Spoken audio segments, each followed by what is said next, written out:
જેતપુર શહેરમાં ગેરકાયદેસર કતલખાનામાં બંધ કરાવવાનું આવેદનપત્ર આપવામાં આવ્યું હતું, જેમાં ભગવા રંગ ભોલેનાથ રાજકોટ જિલ્લા સાધુ સમાજ દ્વારા આવેદનપત્ર આપવામાં આવ્યું હતું.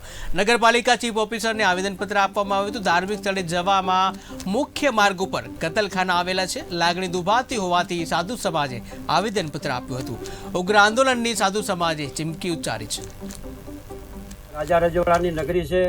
यहाँ સનાતન ધર્મના અનેકો મંદિરો છે, જ્યાં કેરાળેશ્વર મહાદેવ અને આપણે સ્વામિનારાયણ મંદિર હોય અને ઘણા આપણા દશનામ ગોસ્વામી સમાજના સાધુ સંતો મહંતો અખાડાના સંતો આપણે આ જેતપુર શહેરની અંદર જ્યાં ત્યાં જે કતલખાના ચાલી રહ્યા છે, માંસ મટન વેચાઈ રહ્યું છે, એના માટે અમારા દશનામ ગોસ્વામી સમાજના સંતો મંતો તેમનો વિરોધ કરે છે અને આ તાત્કાલિકના ધોરણે આને બંધ કરવામાં આવે.